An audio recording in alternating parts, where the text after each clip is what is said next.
So ದತ್ತ ಮಹಾರಾಜರು, ಸ್ವಾಮಿ ಸಮರ್ಥರು ಒಬ್ಬ ಗುರುವಿನ ರೂಪದಲ್ಲಿ ನಿಂತ್ಕೊಂಡು ಅವರನ್ನು ನಂಬಿರ್ತಕ್ಕಂಥ ಭಕ್ತಾದಿಗಳಿಗೆ ಅವರ ಪೂರ್ವಾಪರ ಕರ್ಮಗಳನ್ನು ಎಲ್ಲಿ ಯಾವ ಕ್ಷೇತ್ರದಲ್ಲಿ ಹೋದರೆ ಇವನ ಸಮಸ್ಯೆ ಕ್ಲಿಯರ್ ಆಗುತ್ತೆ, ಅಥವಾ ಯಾವ ಸೇವೆ ಮಾಡೋದ್ರಿಂದ ನನ್ನ ಭಕ್ತನ ಒಂದು ಸಮಸ್ಯೆ ಬಗೆಹರಿಯುತ್ತೆ ಅನ್ನೋದನ್ನು ದತ್ತ ಮಹಾರಾಜರಾಗಲಿ ಸ್ವಾಮಿ ಸಮರ್ಥರಾಗಲಿ ಅವರಿಗೆ ಗೊತ್ತಿರುತ್ತೆ. ಈ ಜಾಗದಲ್ಲಿ ಹೋಗಿ ಇವನು ಈ ಸೇವೆ ಮಾಡಿದ್ರೆ ಈ ಒಂದು ಸಮಸ್ಯೆಗೆ ಪರಿಹಾರ ಸಿಗುತ್ತೆ. ಇದು ನಮ್ಗೆ ಗೊತ್ತಿದೆ. ಬಟ್ ಏನು ಮಾಡೋದು, ಯಾವ ಥರ ಮಾಡೋದು, ಯಾವ ಸೇವೆ ನಮ್ಮಿಂದ ಮಾಡಿಸ್ಕೊಂಡ್ರೆ ನಮ್ಮ ಪೂರ್ವಾಪರ ಕರ್ಮಗಳು ತೊಳಿತಾವೆ ಅನ್ನೋದು ಅದು ಅವರಿಗೆ ಗೊತ್ತಿರುತ್ತೆ, ನಮಗಂತೂ ಗೊತ್ತಿರಲ್ಲ. ಸೊ ಇದು ಮೇನ್ ಥಾಟ್ಸ್. ನಮಗಿಲ್ಲಿ ಸಮಸ್ಯೆ, ನಾವು 4 ವರ್ಷದಿಂದ ನಮ್ಮ ಕುಲಮಾತೆ ತುಳಜಾಪುರ ಅಂಬಾಭವಾನಿಗೆ ನಾವು ಹೋಗಿರಲ್ಲ. ಸುಮಾರು ದತ್ತ ಮಹಾರಾಜರ ದಾರಿಯಲ್ಲಿ ಬಂದ ಮೇಲೆ ಸುಮಾರು ನಾವು ನಮ್ಮ ಕುಲದೇವರ ಒಂದು ಸೇವೆಯನ್ನು ನಾವು ಕಡಿಮೆ ಮಾಡಿರ್ತೀವಿ. ಬಟ್ ಇಲ್ಲಿ ನಾವು ಏನೇ ಮಾಡಿದರೂ ಕೂಡ ನಮ್ಮ ತಂದೆ ತಾಯಿನೇ ನಮ್ಮ ತಂದೆ ತಾಯಿ. ಇದು ನಾವು ತಪ್ಪು ಮಾಡಿದರೂ ಕೂಡ ಅದನ್ನು ಕ್ಷಮಿಸಿ ಅದಕ್ಕೆ ಒಂದು ದಾರಿ ತೋರಿಸುವಂಥ ಒಂದು ಕೆಲಸವನ್ನು ದತ್ತ ಮಹಾರಾಜರು ಮಾಡಿರ್ತಾರೆ. ನಾವು ಊರಲ್ಲಿರ್ತಕ್ಕಂಥ ಎಲ್ರಿಗೂ ಚಿಕ್ಕಪ್ಪ ದೊಡ್ಡಪ್ಪ ಅಂತ ಅನ್ಬೋದು, ಆದರೆ ನಮ್ಮನ್ನು ಭೂಮಿ ಮೇಲೆ ಹುಟ್ಟಿಸಿರ್ತಕ್ಕಂಥ ತಂದೆ ತಾಯಿನೇ ನಮ್ಮ ತಂದೆ ತಾಯಿ. ನಾವು ಅವ್ರ ಹೆಸರೇ ಹೇಳಬೇಕಾಗತ್ತೆ, ಅವ್ರನ್ನ ಬಿಟ್ಟು ಬೇರೆ ಹೆಸರು ಹೇಳೋದು ಅಸಾಧ್ಯವಾದ ಕೆಲಸ. ಸೊ ಹೀಗೆ ನಾವು ದತ್ತಾತ್ರೇಯ ಮಹಾರಾಜರ ಸೇವಕರಾಗಿರ್ಬೋದು, ದತ್ತ ಮಹಾರಾಜರ ಗುರುವಿನ ದಾರಿಯಲ್ಲಿರ್ಬೋದು, ಅದು ಒಂದು ಕಡೆ. ಆದರೆ ನಮ್ಮ ಕುಲಸ್ವಾಮಿನಿ, ನಮ್ಮ ಕುಲದೇವರು ಯಾರು, ಆ ಸೇವೆ ನಾವು ಯಾವ ಥರ ಮಾಡಬೇಕು ಅನ್ನೋದನ್ನು ನನಗೆ ತಿಳಿಸಿಕೊಂಡಿರ್ತಕ್ಕಂಥ ದತ್ತ ಮಹಾರಾಜರಿಗೆ ಕೋಟಿ ಕೋಟಿ ವಂದನೆಗಳು. ಸೊ ಇದೆಲ್ಲ ಕಾನ್ಸೆಪ್ಟು ಸೊ ಹಾಗೆ ಬರುತ್ತೆ. ಇದು ಒಬ್ಬರು ನಮ್ಗೆ ಹೇಳ್ತಾರೆ, ಇಲ್ಲ ನೀವು ಕುಲದೇವರ ದೇವಸ್ಥಾನಕ್ಕೆ ಹೋಗ್ಬಿಟ್ಟು ಬನ್ನಿ ಅಂತ. ಸೊ ಇಷ್ಟೆಲ್ಲನೂ ಆಗುತ್ತೆ. ಒಂದೊಂದು ಕ್ಷೇತ್ರದಲ್ಲೂ ಕೂಡ ನಮಗೆ ಇರ್ತಕ್ಕಂಥ ಪ್ರಶ್ನೆಗಳಿಗೆ ಉತ್ತರ ಸಿಗ್ತಾ ಬಂತಲ್ಲಿ.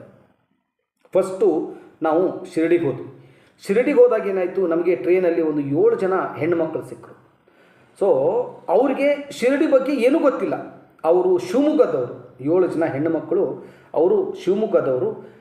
ಅಲ್ಲಿ ಏನಾಗೋಗ್ಬಿಡುತ್ತೆ, ಅವ್ರನ್ನ ಶಿರಡಿಗೆ ಕರ್ಕೊಂಡೋಗಿ ಒಂದು ರೂಮ್ ಮಾಡಿಸಿ ಅಲ್ಲಿ ಸುತ್ತಮುತ್ತ ಇರತಕ್ಕಂಥ ಎಲ್ಲ ಕ್ಷೇತ್ರಗಳ ದರ್ಶನ ಮಾಡಿಸಿ ವಾಪಸ್ ಶಿರಡಿಗೆ ಕರ್ಕೊಂಡ್ಬಂದು ಶಿರಡಿಯಲ್ಲಿ ಅವ್ರಿಗೆ ರೂಮಿನಲ್ಲಿ ಮಲಗುವಂಥ ವ್ಯವಸ್ಥೆ, ಊಟದ ವ್ಯವಸ್ಥೆ, ಪ್ರತಿಯೊಂದು ಕೂಡ ದುಡ್ಡು ಅವರೇ ಕೊಟ್ಟಿರ್ಬೋದು. ಆದರೆ ಅಲ್ಲಿ ಆ ಕ್ಷೇತ್ರದಲ್ಲಿ ಅವ್ರಿಗೆ ಸೇವೆ ಮಾಡೋದು ಅಂಥೇಳಿ ಟ್ರೈನಲ್ಲೇ ಇದು ಫಿಕ್ಸ್ ಆಗುತ್ತೆ. ಅದರ ಪ್ರಕಾರ ನಾವೇನು ಮಾಡ್ತೀವಿ, ನಾವು ಹೊರಡಿ ಅವರು ನಮಗೆ ಸಿಗ್ತಾರೆ.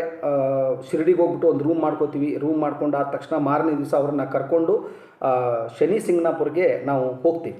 ಶನಿ ಸಿಂಗ್ನಾಪುರಕ್ಕೆ ಹೋದ ಮೇಲೆ ಅವತ್ತೇ ಶನಿ ಸಿಂಗ್ನಾಪುರ ದರ್ಶನ ಎಲ್ಲ ಮುಗಿಸ್ಕೊಂಡು ವಾಪಸ್ ಕರ್ಕೊಂಡ್ಬರ್ತೀವಿ. ನಮಗೊಂದು ಆಸೆ ಇರುತ್ತೆ, ಸತ್ಯನಾರಾಯಣ ಪೂಜೆಯನ್ನು ನಾವು ಮಾಡಿಸ್ಬೇಕು ಅಂಥೇಳಿ. ಬಟ್ ಒಂದು ಸಮಸ್ಯೆ ಅಂದರೆ ಆಗಲಿಲ್ಲ, ಅದು ಆ ಸತ್ಯನಾರಾಯಣ ಪೂಜೆಯಲ್ಲಿ ಮಾಡೋಕ್ಕಾಗಲಿಲ್ಲ. ಅದು ಒಂದು ಸ್ವಲ್ಪ ನೋವಾಯಿತು. ಬಟ್ ನಮಗೆ ನೋಡಿ ಇಲ್ಲಿ ಏನಿತ್ತಪ್ಪ ಅಂದರೆ, ಬಾಬಾ ಅವರ ರಾತ್ರಿ 9:00ವರೆಗೊಂದು ಆರತಿ ಆಗುತ್ತೆ. ಆ ಬಾಬಾ ಅವರ ಆರತಿ ನೋಡಬೇಕು ಅನ್ನೋದು ತುಂಬಾ ಆಸೆ ಇತ್ತು ನಮಗೆ. ನಾನು, ನನ್ನ ಹೆಂಡತಿ, ನನ್ನ ಮಗ ದತ್ತು 3 ಜನ ಹೋಗಿದ್ವಿ. ಬಟ್ ನಾವು ಒಂದು ಹಾಲಲ್ಲಿ ನಮ್ಮನ್ನು ಕೂಡ ಹಾಕಿದ್ರು. ನಮ್ಮ ಮುಂದಿನ ಹಾಲನ್ನು ಬಿಟ್ಬಿಡ್ತಾರೆ. ಆ ಹಾಲು ಬಿಟ್ಟಾಗ ಸಾಯಿಬಾಬಾ ಅವರ ಒಂದು ಸ್ವಚ್ಛತಾ ಕಾರ್ಯಕ್ರಮ ಅಲ್ಲಿ ಪ್ರಾರಂಭ ಆಗಿತ್ತು. ನೋಡಿ, ಅದು ಆ್ಯಕ್ಚುಲಿ ಹೊರಗಡೆ ಹೋಗುವಂಥ ಅದು ಒಂದು ಹಾಲ್, ಆ ರೂಮಿನ ಜನ. ಬಟ್ ಅವ್ರನ್ನ ಏನು ಮಾಡಿದ್ರು, ಒಂದು ಸೈಡ್ ಆ ಕಡೆ ಈ ಕಡೆ ಜನ ಕಡಿಮೆ ಇದ್ದರು ಅಂಥೇಳಿ ಆ ಕಡೆ ಈ ಕಡೆ ಕುಂದರ್ಸಿದ್ರು. ನಾನು ಅವ್ರದ್ದು ಹೋದ್ರಲ್ಲ ಅಂಥೇಳಿ ನಮ್ಗೆ ಇನ್ನೂ ಲೇಟಾಗಿ ಬಿಡ್ಬೋದು ಅಂಥೇಳಿ ಒಂದು 10 ನಿಮಿಷ ನಾನೇನೋ ಒಂದು ಕೆಲಸಕ್ಕೆ ಹೋಗಿರ್ತೀನಿ. ಆ ಕೆಲಸದಿಂದ ವಾಪಸ್ ಬಂದ ತಕ್ಷಣ ಇಮ್ಮಿಡಿಯೇಟು ನಮ್ಮ ಲೈನನ್ನು ಕೂಡ ಅಲ್ಲಿ ಬಿಡ್ತಾರೆ. ಬಿಟ್ಟ ಮೇಲೆ ಅದಕ್ಕಿಂತ ಮುಂಚೆ ಫಸ್ಟಿಗೆ ನಾನು ಸಾಯಿಬಾಬಾ ಅವರ ಒಂದು ಮುಖದರ್ಶನಕ್ಕೆ ಹೋಗಿರ್ತೀನಿ. ಸಾಯಿಬಾಬಾ ಅವರ ಮುಂದೆ ಕಣ್ಣು ತುಂಬಿ ಕಣ್ಣಲ್ಲಿ ನೀರು ತೆಗೆದು ನನ್ನ ಸಮಸ್ಯೆನ ಹೇಳ್ಕೊತೀನಿ. ನನ್ನ ಸಮಸ್ಯೆನ ಬಾಬಾ ಅವ್ರ ಹತ್ರ ಹೇಳಿದಾಗ ಬಾಬಾ ಅವರಿಂದ ಬಂದಿರತಕ್ಕಂಥ ಥಾಟ್ಸ್ ಒಂದೇ, ಇದನ್ನು ನೀವು ಕೂಡ ಪ್ರಯತ್ನ ಮಾಡ್ಬೋದು, ಇದನ್ನು ನೀವು ಕೂಡ ಪರೀಕ್ಷೆ ಮಾಡ್ಬೋದು. ಬಾಬಾ ಅವ್ರ ಮುಂದೆ ಕಣ್ಣೀರಿಟ್ಟು ನೀವು ಆ ಕ್ಷೇತ್ರದಲ್ಲಿ ಹೋಗಿ ಶಿರಡಿಯಲ್ಲಿ ಬೇಡಿಕೊಂಡು ಮುಖದರ್ಶನ ಅಂತ ಒಂದು ಜಾಗ ಇದೆ. ಆ ಮುಖದರ್ಶನ ಜಾಗದಲ್ಲಿ ನೀವು ಹೋಗಿ ನಿಂತ್ಕೊಂಡು ನೀವು ಕಣ್ಣೀರಿಟ್ಟು ಬಾಬಾ ನನಗೆ ಈ ಸಮಸ್ಯೆ ಇದೆ ಅಂತ ಬೇಡ್ಕೊಂಡಾಗ ಸೊ ಅದನ್ನು ಅವರು ಹೇಳ್ತಾರೆ ನಿಮಗೆ, ನೀವು ಇದನ್ನು ಮಾಡಿ ಅಂತ. ಸೊ ಆ ಥಾಟ್ಸ್ ಪ್ರಕಾರ ನನಗೆ ಅಲ್ಲಿ ಬಂದಿರತಕ್ಕಂಥ ಒಂದು ದೃಷ್ಟಾಂತ ಅಂತಲೇ ಅದಕ್ಕೆ ಕರಿಬೇಕು ನಾವು. ನನ್ನ ಮೈ ಮೇಲಿರ್ತಕ್ಕಂಥ, ಅಂದರೆ ನನ್ನ ಸಮಾಧಿಯ ಮೇಲಿರ್ತಕ್ಕಂಥ ಒಂದು ಬಟ್ಟೆಯನ್ನು ನೀನು ತಗೊಂಡು ಹೋಗು. ಕರೆಕ್ಟು, ಬಾಬಾ ಅವ್ರ ಕಡೆಯಿಂದ ಏನೋ ದೃಷ್ಟಾಂತ ಬಂದ್ಬಿಡ್ತಿದ್ದು. ಓಕೆ, ಸಮಾಧಿ ಮೇಲೆ ಇರ್ತಕ್ಕಂಥ ಬಟ್ಟೆಯನ್ನು ಕೊಡಿಸೋರು ಯಾರು? ಇದು ಒಂದು ದೊಡ್ಡ ಪ್ರಶ್ನೆ. ಫಸ್ಟ್ ಆಫ್ ಆಲು ಟ್ರಸ್ಟಲ್ಲಿ ನಾವು ಹೋಗಿ ನಮಗೆ ಸಮಾಧಿ ಮೇಲೆ ಇರ್ತಕ್ಕಂಥ ಒಂದು ಬಟ್ಟೆನ ಕೊಡು ಅಂತಂದರೆ ಅವರು ನೀನು ಎಷ್ಟೇ ದುಡ್ಡು ಕೊಟ್ಟರು ಕೂಡ ಸಮಾಧಿ ಮೇಲೆ ಇರ್ತಕ್ಕಂಥ ಬಟ್ಟೆನ ಅವರು ಕೊಡಲ್ಲ. ಸೊ ಏನು ಮಾಡೋದು? 5 ವರ್ಷದ ಹಿಂದೆ ನನಗೆ ಒಬ್ಬರು ಶಿರ್ಡಿಯಲ್ಲಿ ಒಬ್ಬರು ಪೊಲೀಸರು ಪರಿಚಯ ಇದ್ದರು. ಅವ್ರ ಹೆಸರು ನನಗೇನು ಅಂತ ನನಗೆ ನಿಜವಾಗೂ ಗೊತ್ತಿರಲಿಲ್ಲ. ನನಗೆ ಅವ್ರ ಹೆಸರು ಏನು ಅಂತಲೇ ಗೊತ್ತಿರಲಿಲ್ಲ. ಬಟ್ ಇಲ್ಲಿ ಏನಾಗುತ್ತೆ, ಸೊ ಇಷ್ಟೆಲ್ಲ ಬಾಬಾ ಏನು ಹೇಳಿದ್ರು, ನಾನು ಒಂದು ನನ್ನ ಸಮಾಧಿ ಮೇಲಿರ್ತಕ್ಕಂಥ ಬಟ್ಟೆಯನ್ನು ತೊಗೊಂಡೋಗಿ ಪ್ರತಿ ದಿವಸ ನೀನು ಧ್ಯಾನಕ್ಕೆ ಕೂತ್ಕೊಳ್ಳುವಾಗ ಆ ಒಂದು ಸಮಾಧಿ ಮೇಲಿರ್ತಕ್ಕಂಥ ಬಟ್ಟೆಯನ್ನು ಸೊ ಮೈ ಮೇಲೆ ಹಾಕ್ಕೊಂಡು ನೀನು ಜಪ ಅನುಷ್ಠಾನ ಮಾಡು ಅಂಥೇಳಿ ಹೇಳಿರ್ತಾರೆ. ಸೊ ಅದರ ಪ್ರಕಾರ ನಾನು ಏನು ಮಾಡ್ತೀನಿ, ಪ್ರಯತ್ನ ಮಾಡೋದು ನಮ್ಮ ಧರ್ಮ. ಅದು ಸಿಗೋದು ಬಿಡೋದು ಅದು ಅವ್ರ ಇಚ್ಛೆ. ಸೊ ಇಲ್ಲಿ ಏನಾಗೋಗ್ಬಿಡುತ್ತೆ, ರಾತ್ರಿ 9 ಗಂಟೆ 10 ನಿಮಿಷ ಆಗಿರುತ್ತೆ. ನಾವು ನಮ್ಮ ಒಂದು ರೂಮಲ್ಲಿರ್ತಕ್ಕಂಥ ಜನನ ಬಿಟ್ಬಿಡ್ತಾರೆ. ಅಷ್ಟು ಜನರ ಮಧ್ಯೆ ವೀಕ್ಷಕರೇ, ನೀವು ನಂಬಲ್ಲ, ನಾನು, ನನ್ನ ಹೆಂಡತಿ, ನನ್ನ ಮಗ 3 ಜನ ಬಂದು ಎಕ್ಸಾಕ್ಟು ಬಾಬಾನ ಒಂದು ವಿಗ್ರಹದ ಮುಂದೆ, ಕಡಿಮೆ ಅಂತಂದ್ರೂ ನನಗನ್ಸಿದ ಮಟ್ಟಿಗೆ ಒಂದು 10 ಫೀಟು ಹಿಂದೆ ಒಂದು ಗೇಟ್ ಥರ ಹಾಕಿರ್ತಾರೆ. ಅಲ್ಲಿ ಶಿರ್ಡಿಗೆ ಹೋದವ್ರಿಗೆ ಅದು ಗೊತ್ತಿರುತ್ತೆ. ಅಲ್ಲಿ ಮುಂದೆ ಕೂತ್ಕೊಂಡ್ರೆ ಬಾಬಾ ಅವರ ದರ್ಶನ ಸಂಪೂರ್ಣವಾಗಿ ಆಗುತ್ತೆ. ಇದು ಏನಪ್ಪ ಅಂದರೆ, ನೀವು ಏನೇ ಮಾಡಿ ಮನುಷ್ಯರ ಕೈಯಿಂದ ಇದು ಆಗೋ ಕೆಲಸ ಅಲ್ಲ ಇದು. ಓಕೆ, ಸೊ ದರ್ಶನ ಆಗುತ್ತೆ. ದರ್ಶನ ಆಗಿ ನಾವು ಎದ್ದು ಬರ್ತೀವಿ. ಒಬ್ಬರು ಒಂದು ಹೆಸರು ತಗೊಂಡು ಕೂಗ್ತಾರೆ, ಬಾಳು ಅಂತ ಕರೀತಾರೆ. ಬಾಳು ಅಂತ ಕರೆದಾಗ ಒಬ್ಬ ಪೊಲೀಸು ಆ ಕಡೆ ಹೋಗ್ತಾರೆ. ಬೆಳಗ್ಗೆಯಿಂದ ಅವ್ರಿಗೆ ನಾನು ಫೋನ್ ಮಾಡಿರ್ತೀನಿ. ಯಾರಿಗೆ? ಶಿರ್ಡಿ ಪೊಲೀಸಲ್ಲಿರ್ತಕ್ಕಂಥ 4 ವರ್ಷದ ಹಿಂದೆ ನಾವೇನು ಶಿರ್ಡಿಗೆ ಹೋದಾಗ ನಂಬರ್ ಸಿಕ್ಕಿರುತ್ತೋ ಆ ನಂಬರಿಗೆ ಫೋನ್ ಮಾಡಿರ್ತೀವಿ. Is not a response. ಆ ಮನುಷ್ಯ ಸರಿಯಾಗಿ ರೆಸ್ಪಾನ್ಸ್ ಮಾಡಿರಲ್ಲ. ಬಟ್ ಇಲ್ಲಿ ಏನಾಗೋಗ್ಬಿಡುತ್ತೆ ಅಂತಂದರೆ, ಇವನೇ ಆ ಮನುಷ್ಯ ಅಂಥೇಳಿ ತಿರ್ಗಾ ರಿಪೀಟ್ ಮನಸ್ಸಲ್ಲಿ ದೃಷ್ಟಾಂತ ಬರುತ್ತೆ. ನನಗೆ ಕಾನ್ಫಿಡೆನ್ಸ್ ಇಲ್ಲ. ಅದು ನನಗೆ ಮಿರಾಕಲ್ ನಡೆದಿದ್ದೇನು ಶಿರ್ಡಿಯಲ್ಲಿ ಅಂತಂದರೆ, ಆ ಒಬ್ಬನ್ನ ನಾವು ಹೆಸರು ಹಿಡಿದು ಕೂಗ್ತೀವಿ ಅಂದರೆ ಅವ್ನ ಪರಿಚಯ ಇಲ್ಲದೆ ಅವ್ನ ಹೆಸರು ಹಿಡಿದು ಹೆಂಗೆ ಕೂಗ್ತೀರ?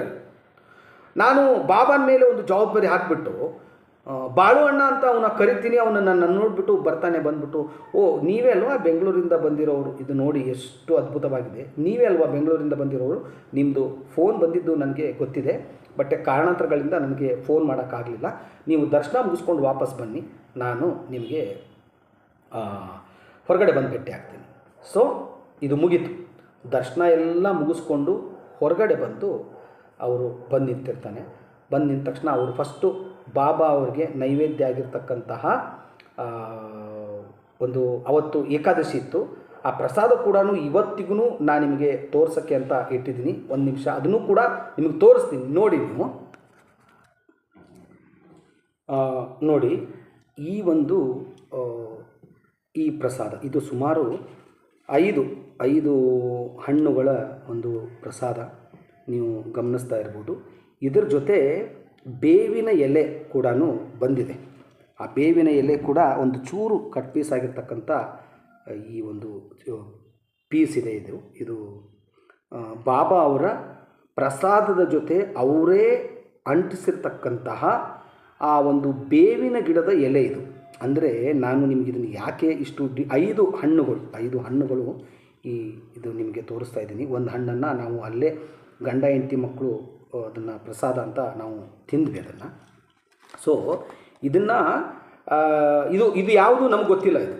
ಓಕೆ, ಸೊ ಇಲ್ಲಿ ಏನಾಗೋಗ್ಬಿಡುತ್ತೆ, ಇದು ಪ್ರಸಾದ ಒಂದು ಕಡೆ ನಮಗೆ ಸಿಕ್ತು. ಆಮೇಲೆ ಇದ್ರ ಜೊತೆ ಒಂದು ತೆಂಗಿನಕಾಯಿ, ಅಂದರೆ ಪೂರ್ಣ ಫಲ ಒಂದು ತೆಂಗಿನಕಾಯಿಯನ್ನು ಅವರು ಹೊರಗಡೆ ಬಂದು ನನಗೊಂದು ಮಾತು ಹೇಳಿದ್ರು. ಏನಂತ, ಸೊ ಇದನ್ನು ಇವಾಗ ನೀವು ಪ್ರಸಾದ ತಗೊಳ್ಳಿ, ನಾಳೆ ನಾನು ಇವತ್ತು ನಾಳೆ ಬೆಳಗ್ಗೆ ಬಾಬಾ ಅವರಿಗೆ ಒಂದು ಪೂಜೆ ಆಗುತ್ತೆ, ಅದಕ್ಕೆ ಒಂದು ಸಂಕಲ್ಪಕಾಯಿಯನ್ನು ಇಟ್ಟಿರ್ತಾರೆ. ಅದ್ರ ಜೊತೆ ಸಮಾಧಿ ತೊಳೆದಿರ್ತಕ್ಕಂತಹ ನೀರು, ಬಾಬಾ ಅವರ ಸಮಾಧಿ ತೊಳೆದಿರ್ತಕ್ಕಂಥ ನೀರು, ಒಂದು ತೆಂಗಿನಕಾಯಿ ಮತ್ತು ಹೂವು, ಅದರ ಜೊತೆ ಬಾಬಾ ಅವರ ಸಮಾಧಿ ಮೇಲೆ ಏಸಿರ್ತಕ್ಕಂಥ, ನೀವೇನು ನನಗೆ ಕೇಳ್ತಾ ಇದ್ರು ಅಂದರೆ ನಾನು ಅವ್ರ ಜೊತೆ ಕೇಳಿದ್ದೆ ಸಮಾಧಿ ಮೇಲೆ ಬಟ್ಟೆ ಬೇಕು ಅಂಥೇಳಿ. ಆ ಒಂದು ಬಟ್ಟೆನ ನಾನು ಪ್ರಯತ್ನ ಮಾಡ್ತೀನಿ. ಇದು ನನ್ನ ಕೈಯಲ್ಲಿಲ್ಲ, ಟ್ರಸ್ಟಿನವರು, ನಾನೊಬ್ಬ ಸಾಮಾನ್ಯ ಸೆಕ್ಯೂರಿಟಿ ಗಾರ್ಡ್ ಇಲ್ಲಿ. ಸೊ ನನಗೆ ಇಲ್ಲಿರ್ತಕ್ಕಂಥ ಅರ್ಚಕರು ತುಂಬ ಚೆನ್ನಾಗಿ ಪರಿಚಯ ಇದ್ದಾರೆ. ನಾನು ಅವ್ರ ಹತ್ರ ದೇವಸ್ಥಾನ ಒಂದು ಇವರು ಪ್ರತಿಷ್ಠಾಪನೆ ಮಾಡ್ತಾ ಇದ್ದಾರೆ, ಆ ದೇವಸ್ಥಾನದ ಸೇವೆಗೋಸ್ಕರ ಬಾಬಾನ ಮೈ ಮೇಲೆ ಹಾಕಿರ್ತಕ್ಕಂಥ ಬಟ್ಟೆಯನ್ನು ಕೊಡಬೇಕಾಗತ್ತೆ ಅಂಥೇಳಿ ಅವ್ರ ಹತ್ರ ರಿಕ್ವೆಸ್ಟ್ಮೆಂಟ್ ಮಾಡ್ಕೋತೀನಿ. ಅವರು ಕೊಟ್ಟರೆ ನಾನು ಖಂಡಿತವಾಗಿ ನಿಮಗೆ ಕೊಡ್ತೀನಿ ಅಂತ ಹೇಳ್ತಾರೆ. ಸೊ ಇಲ್ಲಿ ಅವನ ಕೈಯಲ್ಲೂ ಕೂಡ ಇಲ್ಲೇನೂ ಇಲ್ಲ. ಸೊ ಈ ಬಾಳು ಅನ್ನೋರು ಆ ಕ್ಷಣವೇ ಒಂದು 15-20 ನಿಮಿಷ ಆದಮೇಲೆ ಅರ್ಚಕರ ಜೊತೆ ಹೋಗ್ಬಿಟ್ಟು ಡಿಸ್ಕಸ್ ಮಾಡ್ತಾರೆ. ಇಲ್ಲ, ಬೆಂಗಳೂರಿಂದ ಒಂದು ಫ್ಯಾಮಿಲಿ ಬಂದಿದೆ, ಅವರಿಗೆ ಬಾಬಾ ಅವರ ಮೈ ಮೇಲೆ ಹಾಕಿರ್ತಕ್ಕಂಥ ಒಂದು ಬಟ್ಟೆ ಬೇಕಾಗುತ್ತೆ ಅಂತ. ಸೊ ಅವರು ನಾನು ನಿಮ್ಗೆ ಯಾಕೆ ಇದನ್ನು ಹೇಳ್ತಾ ಇದ್ದೀನಿ ಅಂತಂದರೆ, ಇದ್ರ ಹಿಂದೆ ಪರಿಶ್ರಮ ಎಷ್ಟು ಇರುತ್ತೆ. ಒಂದು ದೇವರಿಗೆ, ದೈವಿ ಶಕ್ತಿಗೆ ಸಂಬಂಧಪಟ್ಟಿರ್ತಕ್ಕಂಥ ಒಂದು ವಸ್ತು ಬಂದು ನಿಮ್ಮ ಕೈ ಸೇರಬೇಕು ಅಂದರೆ ಅದು ಭಯಂಕರ ಪರಿಶ್ರಮ ಇರುತ್ತೆ ಅಲ್ಲಿ. ಅದು ಏನೋ ಈಗ ನೀವು ಏನೋ ಒಂದು ರೋಡಲ್ಲಿ ಸಿಗೋದು, ಮತ್ತೊಂದು ಸಿಗೋದು ಅಂತಂದರೆ ನೀವು ಲಕ್ಷ ರೂಪಾಯಿ ಕೊಟ್ಟು ತಂದುಬಿಡ್ಬೋದು. ಬಟ್ ಬಿಕಾಸ್ ಇದು ನೀವು ಕೋಟಿ ರೂಪಾಯಿ ಕೊಟ್ಟರು ಸಿಗತಕ್ಕಂತಹ ಒಂದು ಆಶೀರ್ವಾದದ ಒಂದು ಶಕ್ತಿ ಅದು. ಸೊ ನಾನು ಆ ಪ್ರಯತ್ನ ಅಲ್ಲಿಗೆ ಬಿಟ್ಬಿಟ್ಟೆ.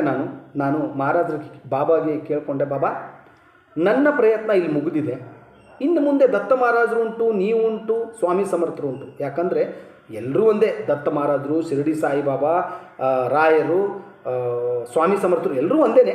ಸೊ ಅವರವರ ಒಂದು ಪಾರ್ಟ್ ಆಫ್, ಅಂದರೆ ಅವರವ್ರದ್ದು ಒಂದು ಸಮಯ ಬಂದಾಗ ಅವರು ಬಂದು ಭೂಮಿಯ ಮೇಲೆ ಒಂದು ಅವರ ಒಂದು ಪವಾಡಗಳನ್ನ ತೋರಿಸಿ ಹೋಗಿದ್ದಾರೆ. ಸೊ ಇಲ್ಲಿ ಅಲ್ಲಿಗೆ ಮುಗೀತು. ನಾನು ವಾಪಸ್ಸು ರೂಮಿಗೆ ಬಂದೆ. ರೂಮಿಗೆ ಬಂದ ಮೇಲೆ ಅದೇ ಬಾಳು ಅವರು ನನಗೆ ಫೋನ್ ಮಾಡ್ತಾರೆ, ಇಲ್ಲ ಸಂತೋಷ್ ಅವರೇ, ನನ್ನ ಪ್ರಯತ್ನ ನಾನು ಮಾಡಿದ್ದೀನಿ, ನಾನು ಅರ್ಚಕರಿಗೆ ಹೇಳಿದ್ದೀನಿ, ಸೊ ಮುಂದೆ ಏನಾಗುತ್ತೆ ಅಂತ ಗೊತ್ತಿಲ್ಲ. ಸೊ ಅಲ್ಲಿಗೆ ಮುಗೀತು. ಮುಗಿದ ಮೇಲೆ ಅವ್ರಿಗೂ ನಮಗೂ, ನಾನು ಮಾರನೇ ದಿವಸ ನನ್ನ ಪಾಡಿಗೆ ನಾನು ತ್ರ್ಯಂಬಕೇಶ್ವರಕ್ಕೆ ಹೋಗ್ಬಿಟ್ಟೆ. ಅವ್ರು ಕಾಂಟ್ಯಾಕ್ಟ್ ಆಗಲಿಲ್ಲ. ರಾತ್ರಿ 8:30 ಆಗಿದೆ. 8:30 ಆದ ಮೇಲೆ ಅವ್ರು ನನಗೆ ಫೋನ್ ಮಾಡಿದ್ರು, ಸಂತೋಷ್ ನೀವು ಬನ್ನಿ, ನಾನು ಕೊಡ್ತೀನಿ ಅಂತೇಳಿ. ಬಟ್ ಆವಾಗೂ ಕೂಡ ಅವರು ನಮ್ಗೆ ಹೇಳೇ ಇಲ್ಲ ಅದು ಬಟ್ಟೆ ಸಿಕ್ಕಿದೆಯೋ ಬಿಟ್ಟಿದೆಯೋ. ಅವ್ರು ಹೇಳಿದ್ದು ಒಂದೇ, ಪ್ರಯತ್ನ ಮಾಡಿದ್ದೀನಿ ಸಂತೋಷ್, ಸಿಕ್ಕರೂ ಸಿಗ್ಬೋದು, ಸಿಗದೇನೂ ಇರ್ಬೋದು. ಸೊ 9:30 ಆಗುತ್ತೆ. 9:30 ಆದಮೇಲೆ ಅವರು ತೊಗೊಂಡು ಬರ್ತಾರೆ. ತೊಗೊಂಡು ಬಂದು ಆ ಒಂದು ತೀರ್ಥ, ಆ ಒಂದು ಆಶೀರ್ವಾದದ ಕಾಯಿ ಮತ್ತು ಆ ಒಂದು ಬೃಂದಾವನ ಮೇಲೆ, ಅಂದರೆ ಆ ಸಮಾಧಿ ಮೇಲೆ ಇರ್ತಕ್ಕಂಥ ಒಂದು ಬಟ್ಟೆನ ತೊಗೊಂಡು ಬಂದು ನಮಗೆ ಕೊಡ್ತಾರೆ. ಅದು ನಾನು ನಿಮಗೆ ಇನ್ನೊಂದು, ಈಗ ಆ ಬಟ್ಟೆ ವಿಡಿಯೋ ಕೂಡ ಅದರದ್ದೇ ಒಂದು ಸಪ್ರೇಟಾಗಿ, ಅದ್ರ ಮುಂದೆ ಏನೇನು ನಡೀತು, ಆ ಬಟ್ಟೆ ನಮ್ಮ ಕೈಯಲ್ಲಿ ಬಂದ ಮೇಲೆ ಮುಂದೆ ಏನು ನಡೆಯುತ್ತೆ, ಅದಕ್ಕೆ ಏನೇನು ಅನುಷ್ಠಾನ ಬಂದಿದೆ ಅನ್ನೋದನ್ನು ನಾನು ನೆಕ್ಸ್ಟ್ ವಿಡಿಯೋದಲ್ಲಿ ಹೇಳ್ತೀನಿ. ಬಟ್ ಅದು ಯಾಕಂತಂದರೆ, ಯಾಕೆ ನಾನು ಇವಾಗ ಅದನ್ನು ಹೇಳ್ತಾ ಇಲ್ಲ ಅಂತಂದರೆ, ಅದೊಂದು ಕಡಿಮೆ ಅಂತಂದ್ರೂ 1 hour ಸ್ಟೋರಿ. ಅದು 1 hour ಸ್ಟೋರಿ, ಏನೋ ಸುಮ್ಮನೆ ಅದು ಹೇಳುವಂಥದ್ದಲ್ಲ. ಅದು ಮುಂದೆ ಅದ್ಭುತ ಇದೆ ಅದ್ರ ಜೊತೆ. ಅದು ಎಷ್ಟು ಮಟ್ಟಿಗೆ ಬಾಬಾ ಅದನ್ನೇ ಆಶೀರ್ವಾದ ಮಾಡಿಕೊಡ್ತಾರೋ, ಅದು ಏನು ಕಥೆನೋ ಅದು ನಮಗಂತೂ ಗೊತ್ತಿಲ್ಲ. ಸೊ ಇಲ್ಲಿ ಏನಾಗತ್ತಪ್ಪ ಅಂತಂದರೆ, ನಾವು ಆ ಬಾಬಾ ಅವರ ಬಟ್ಟೆ ನಮ್ಮ ಕೈಗೆ ಬಂದು ಸೇರಿದಾಗ, ಆ ಬಟ್ಟೆ ಅಂತೂ ವೀಕ್ಷಕರೇ ಇಷ್ಟೊಂದು ಅದ್ಭುತವಾಗಿದೆ. ಆ ಬಟ್ಟೆ ಅಂತಂದರೆ ಅದನ್ನು ಇವಾಗ ಹೇಳಿದ್ರೆ ಅದ್ರ ಇರ್ತಕ್ಕಂಥ ಬೆಲೆ ಕಡಿಮೆ ಆಗುತ್ತೆ.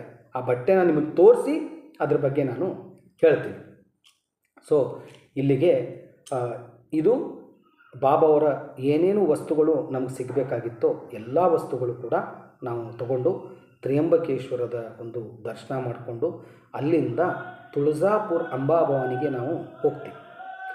ತುಳಜಾಪುರ ಅಂಬಾಭವಾನಿ ದೇವಸ್ಥಾನದಲ್ಲಿ ಈ ಅರ್ಚಕ ಮಾಡಿರ್ತಕ್ಕಂಥ ಒಂದು ಮಿಸ್ಟೇಕಿನಿಂದ ನಮ್ಮ ಒಂದು ಅಭಿಷೇಕ ಮಿಸ್ ಆಗೋಗ್ಬಿಡುತ್ತೆ. ಅಲ್ಲಿ ಎಷ್ಟು ನೋವಾಗೋಗ್ಬಿಡುತ್ತೆ ಅಂದರೆ ನಮಗೆ, ನಾವು ಅವ್ರಿಗೆ ಆಧಾರ್ ಕಾರ್ಡ್ ಕಳಿಸಿರ್ತೀವಿ, ಅವರು ಅದನ್ನು ಟ್ರಸ್ಟಿಗೆ ಕಳಿಸಿರಲ್ಲ, ನಮ್ಮ ಅಭಿಷೇಕದ ಒಂದು ಲೈನು ನಮಗೆ ಡಿಸ್ಕನೆಕ್ಟ್ ಆಗೋಗ್ಬಿಡುತ್ತೆ.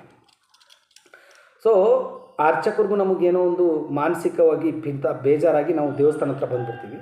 ಅದಾದ ಮೇಲೆ ಅಲ್ಲಿ ಏನಾಗೋಗ್ಬಿಡುತ್ತೆ,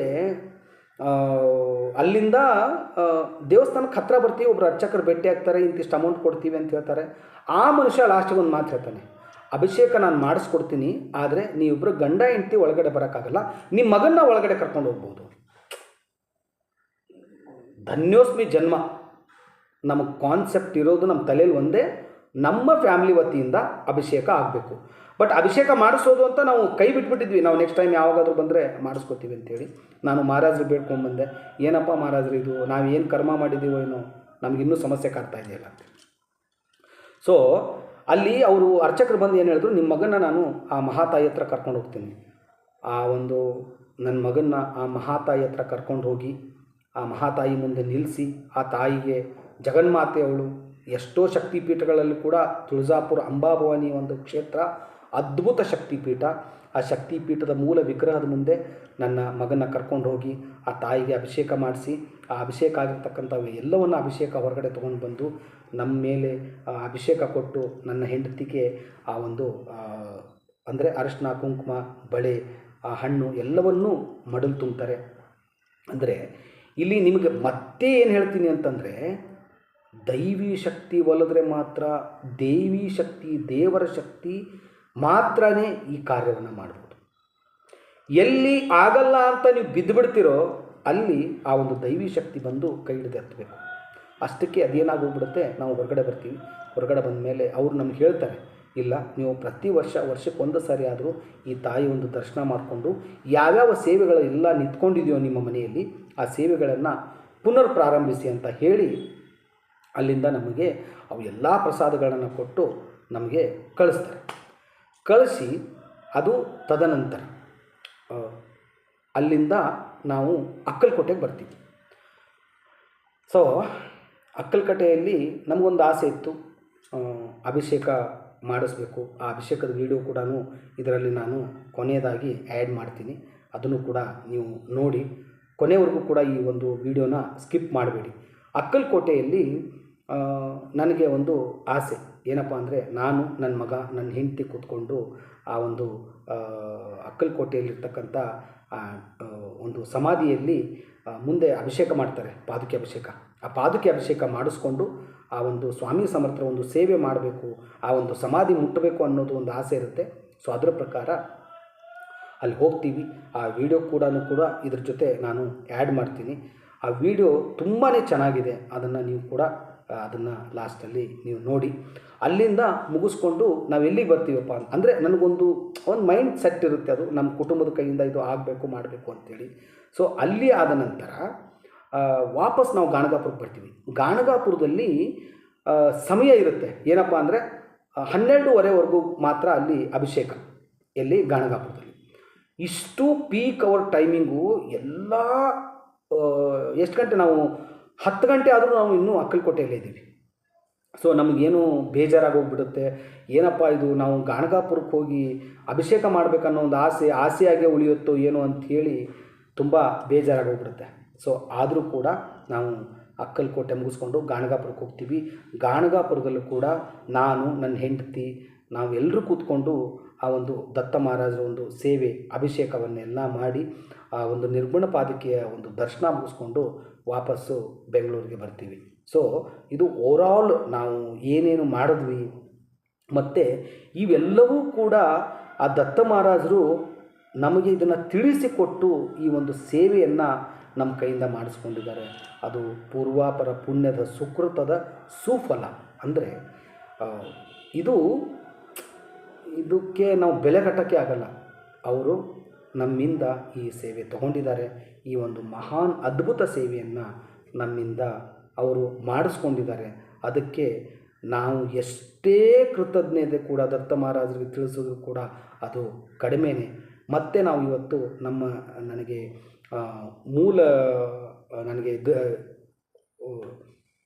ದತ್ತ ಮಹಾರಾಜರ ದಾರಿ ತೋರಿಸಿ ಒಂದು ದೀಕ್ಷೆ ಕೊಟ್ಟಿರ್ತಕ್ಕಂಥ ಕಲ್ಲಂಭಟ್ ಪೂಜಾರಿ ಅವರ ಮೊಮ್ಮಗನ ಒಂದು ಕಾರ್ಯಕ್ರಮ ಇದೆ, ಮುಂಜಿವಿಯ ಕಾರ್ಯಕ್ರಮ. ಅದು ಈ ತಿಂಗಳು 13, 14, 15 ಈ 3 ದಿವಸ ನಾವು ಅಲ್ಲೇ ಗಾಣಗಾಪುರದಲ್ಲೇ ಇರ್ತೀವಿ.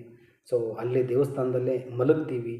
ಸೊ ಇದು ಇವತ್ತು ನಾವು ಗಾಣಗಾಪುರಕ್ಕೆ ಹೋಗ್ತಾ ಇದ್ದೀವಿ. ನಾಳೆ ನಾಡಿದ್ದು ಸೋಮವಾರ ಮಂಗಳವಾರವೂ ಕೂಡ ನಾವು ಅಲ್ಲಿ ಗಾಣಗಾಪುರದಲ್ಲಿದ್ದು ಅನುಷ್ಠಾನ ಮಾಡ್ತೀವಿ. ಆ ಅನುಷ್ಠಾನಕ್ಕೆ ಸಂಬಂಧಪಟ್ಟಿರ್ತಕ್ಕಂಥ ವಿಶೇಷವಾಗಿರ್ತಕ್ಕಂಥ ವಿಡಿಯೋ ಇದೆ. ಅದು ಎಷ್ಟರ ಮಟ್ಟಿಗೆ ಯಶಸ್ಸಾಗುತ್ತೆ, ಏನೇನು ನಾವು ಅಂದ್ಕೊಂಡಿದ್ದು ಅಲ್ಲಿ ದತ್ತ ಮಹಾರಾಜರು ನಮಗೆ ಕರುಣಿಸ್ತಾರೆ ಅನ್ನೋದನ್ನು ಕೂಡ ಒಂದು ವಿಶೇಷವಾಗಿರ್ತಕ್ಕಂಥ ಒಂದು ವಿಡಿಯೋ ಮಾಡಿ ನಾನು ಮುಂದಿನ ವಿಡಿಯೋದಲ್ಲಿ ನಿಮಗೆ ನಾನು ಕಳಿಸ್ತೀನಿ. ಅದನ್ನು ಈ ವಿಡಿಯೋ ನಾವು ಅಕ್ಕಲಕೋಟೆಯಲ್ಲಿ ಅಭಿಷೇಕ ಮಾಡಿರೋದು ಮತ್ತು ಗಾಣಗಾಪುರದಲ್ಲಿ ಅಭಿಷೇಕ ಮಾಡಿರೋದು ಕೂಡ ಈಗ ನೆಕ್ಸ್ಟ್ ಇದ್ರ ಜೊತೆನ ಆ ವಿಡಿಯೋನ ಆ್ಯಡ್ ಮಾಡ್ತೀನಿ. ನೀವು ಅದನ್ನೂ ಕೂಡ ನೀವು ನೋಡಿ ಯಾವ ಥರ ಇರುತ್ತೆ ಸೇವೆ ಅಂತ. ಬನ್ನಿ ಹಂಗಾರೆ ಆ ವಿಡಿಯೋನ ನೋಡ್ಕೊಂಬರೋಣ.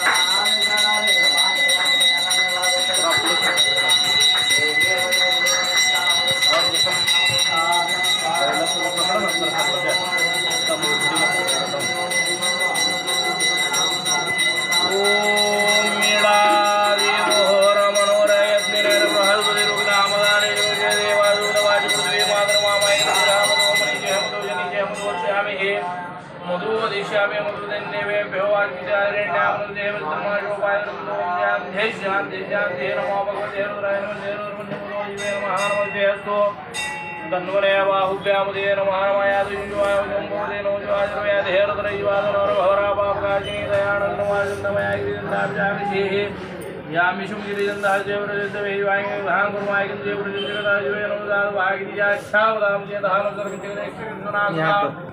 अभ्यावोजि वक्तावर्तमो दैव्याभिषेका हि किचिद्रवाञ्चन्द्रवाधान्यसाम्रो आरुण उदपपुरुषमङ्गलाय हेमाकुमुद्रा हितोदिष्टासाधुभूयः असव्योवसरपति नीलग्री भवनादिताहन्दरं गोपादरुषानन्दरुषापूर्णादिगणश्रोमयादिगणमूर्तिरेवाय सहस्राक्षाय वंदेभ्यो कर्णमहापुंस धनवनसूरास्योज्यामस्ते हस्तेषु पुरातः गोपा अवात्ततेन सहस्राक्षिते निषेधिजानां कोयोगसोनावृत्तेनोपदायकशमणयादि हेतुविनुमस्ते उदयनोदयास्मान् विश्व लक्ष्मी पुण्यमस्ते स्वायुनामवाभ्यामुदेनो बहुविधितरस्मरणक्तो विश्वतः अतो ईशोदिस्तवारे अस्मिन् निदेतं शुम्भवीरमानमस्ते अस्तोः भगवान् विघ्नेश्वराय महादेवाय त्र्यम्बकाय त्रिपुरान्तकाय त्रिकालिकालाय कालाग्निरुद्राय नीलकण्ठाय मृत्युञ्जय सर्वेश्वराय स्वामी स्मृतः ಎಲ್ಲ ಇದು ಮಾಡಿ ಮಾಡಿ शरीर कड़ी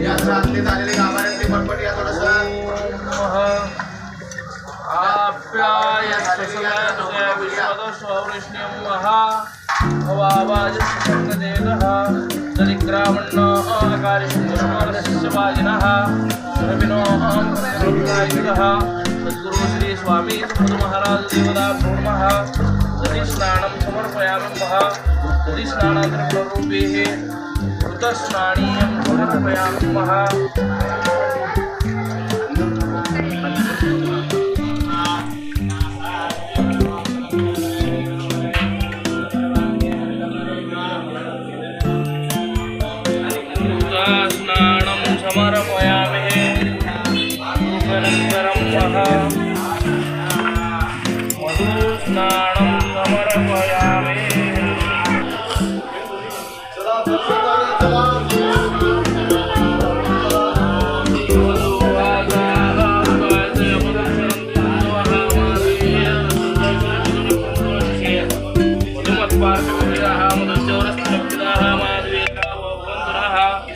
मधुस्नानं समर्पयामि मधुस्नानं रूपेण शर्करा स्नानीयं समर्पयामि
काही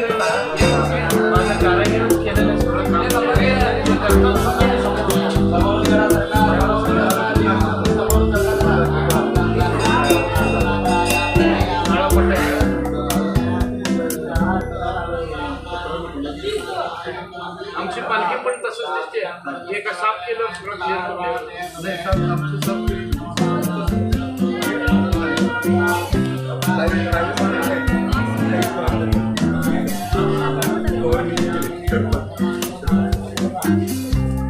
कारण समोर स्वतः होती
सहस्रपादाय पद्मास्ताय पद्मपादाय पद्मवाहिने नमः पद्मगर्भारुक्षणाय नमः पद्मकिंचल्कवर्चस्ये नमः ज्ञानिने नमः ज्ञानगन्धानमज्ञानविज्ञानमूर्तये नमः ध्यानिष्ठान्मध्यानसिद्धमूर्तये नमः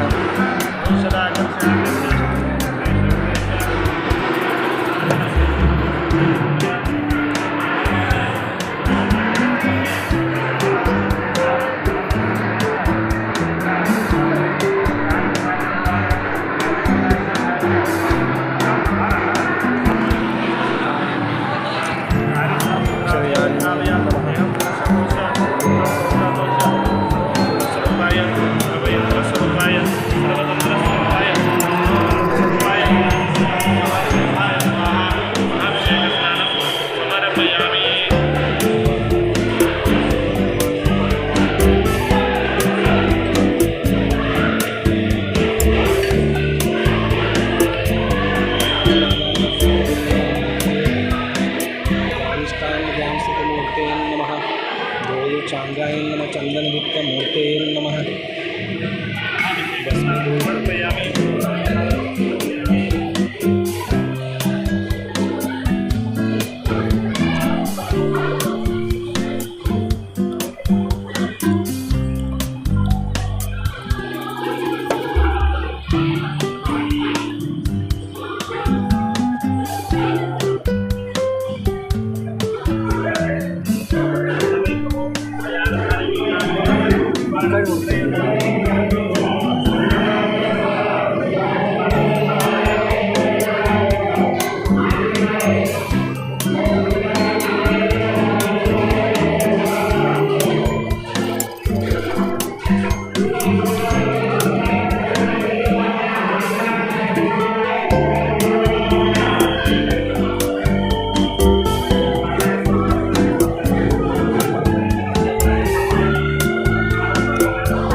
Terima kasih.